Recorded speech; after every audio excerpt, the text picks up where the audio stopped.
De actualidad.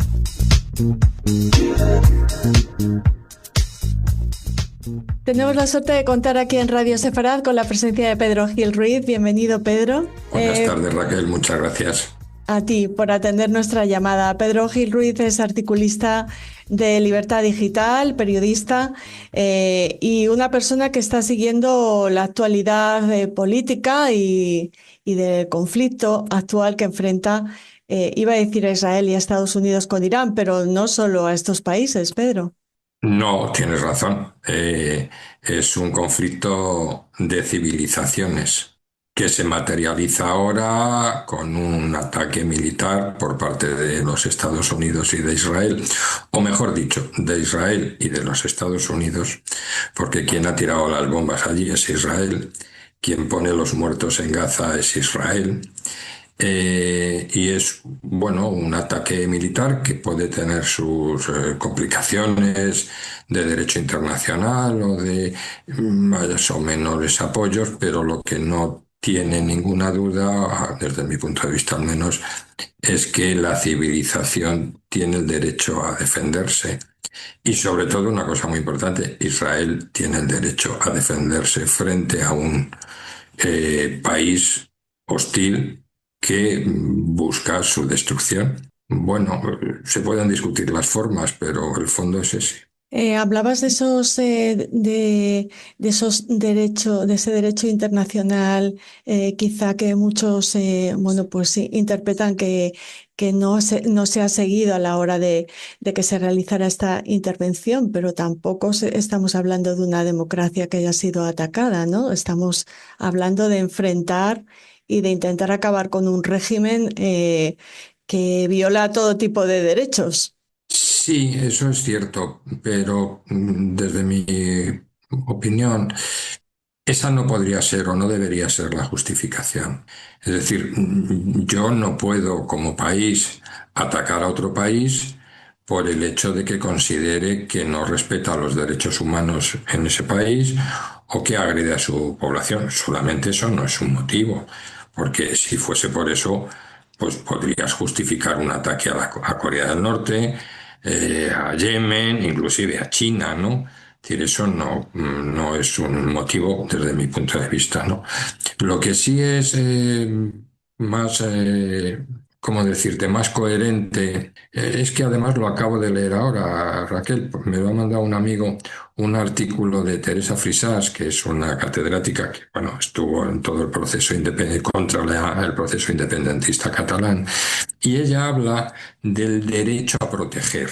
Es decir, cita una resolución de Naciones Unidas, creo que es del año 2005, por aquí lo tengo después, si eso os lo mando, donde con motivo de las matanzas de Ruanda y de los Balcanes, Naciones Unidas aprueba una resolución donde obliga a los países a defender a sus poblaciones. Y al mismo tiempo aprueba o conviene que aquellos países que no defiendan a sus poblaciones pueden ser sancionados o atacados.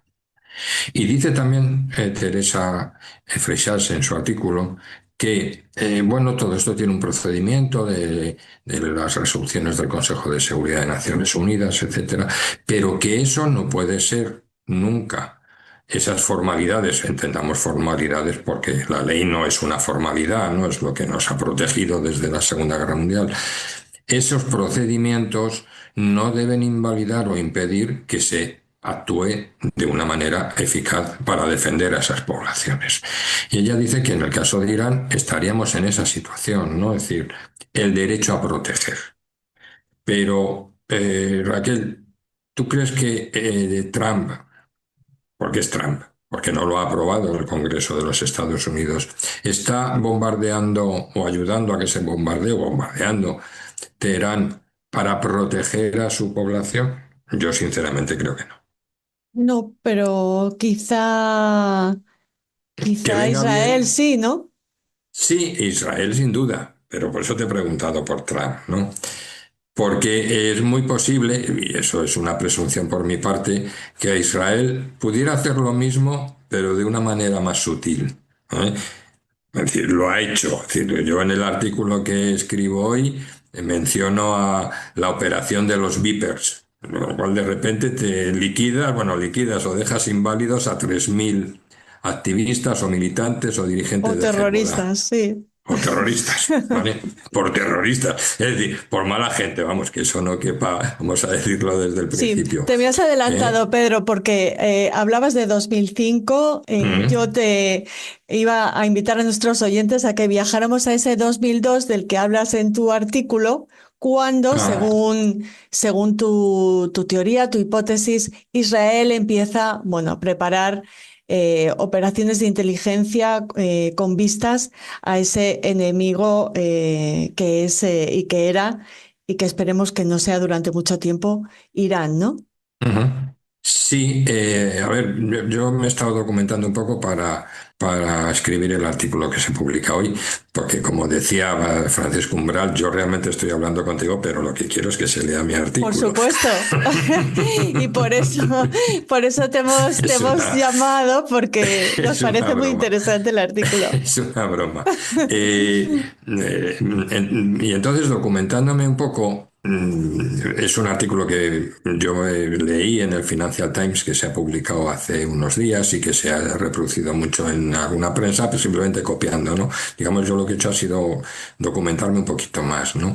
Entonces, lo que sí hay es una bueno, hay una información que es relevante desde mi punto de vista y es que es en el 2002 cuando todas las operaciones centrales o el foco del trabajo de la inteligencia israelí, del jefe del Mossad en ese momento, se centra en el programa nuclear de Irán, ¿no? Porque, digamos, el primer ministro Moshe Dayan percibe que comprende que ese es el principal problema, ¿no? Es el problema existencial, es el Ariel problema que Sharon, puede en hacer, concreto, ¿no? claro, que puede, exacto, que puede acabar con Israel, ¿no? Y bueno, en ese sentido es muy interesante observar cómo un trabajo de muchos años, al final, ofrece los elementos de inteligencia y suficientes como para poder hacer las cosas que ahora mismo está haciendo Israel, ¿no? Es decir, que en junio del año pasado lancé un ataque selectivo y fulmine y elimine a 40 y tantos responsables iraníes entre militares y científicos nucleares. Yo creo que eso es mucho más práctico y eficiente que poner 7 portaaviones y liarse a bombazos, pero bueno, eso ya es mi opinión, ¿no? Porque, Raquel, sigues bombardeando Teherán, debilitas extraordinariamente al régimen teocrático, pero ¿vas a provocar un cambio de régimen solamente bombardeando? No. Es decir, o llevas tropas ahí y apoyas a la población y a la oposición, o eso es muy complicado hacer. Y si llevas tropas se va a generar una crisis política en Estados Unidos porque el presidente Trump hizo su campaña diciendo, oye, nosotros no queremos saber nada de estas cosas. Es más, el presidente Trump afirmó que la democracia no se puede llevar a aquellos países que no quieren la democracia, ¿no? Entonces, Sí, también dijo que iba a ser el presidente, que no iba a llevar a Estados Unidos en ninguna guerra, ¿no? claro, entonces esta Hablemos de imprevisibilidad. esa, claro, hablemos de esa inestabilidad de Trump. ¿Cómo aplicas, bueno, pues esa prudencia que tenemos que practicar cuando hablamos del presidente de Estados Unidos a este conflicto actual, a esta guerra contra Irán? Pues, ¿cómo decirte? Yo en el caso del gobierno de Israel y de las autoridades israelíes estaría un poco intranquilo. Me explico. Por una parte, te viene muy bien esa alianza estratégica entre Israel y los Estados Unidos, pero ¿hasta qué punto tienes la confianza de que mañana el presidente de los Estados Unidos no se aburre de la guerra, del ataque a Teherán dice que los ayatolás dan muestras de una posición de diálogo y te deja allí, ¿eh? Bueno, les ha debilitado, les ha producido una gran confusión política y económica, pero después el que se queda ahí es Israel. El que está ahí dando la cara es Israel. A mí me hizo mucha gracia, bueno, me hace gracia, pues son cosas muy dramáticas, ¿no? Es decir, que aparezca el presidente de los Estados Unidos como el artífice de la liberación de los rehenes, cuando los que han liberado a los rehenes han sido las fuerzas de defensa de Israel, la inteligencia de Israel, y quien ha puesto los muertos para liberarlos han sido el ejército, ha sido la sociedad y el pueblo israelí, ¿no? Bueno, es la sociedad en la que vivimos, de la comunicación, de los titulares, pero yo no tengo ninguna seguridad, tampoco da lo mismo si yo la tengo o no, de que mañana este señor diga, bueno, nuestros objetivos ya están cumplidos en Teherán y nos damos la vuelta y hasta luego, ¿no? Bueno, Pues seguiremos, bueno, muy pendientes de observando. observando, leyéndote, como en este artículo que por supuesto les recomendamos y que les ponemos en el texto que acompaña esta Muy bien. conversación con Pedro Gil Ruiz, que te agradecemos mucho, Pedro. Nada, Gracias. yo a vosotros. Un beso cuando queráis.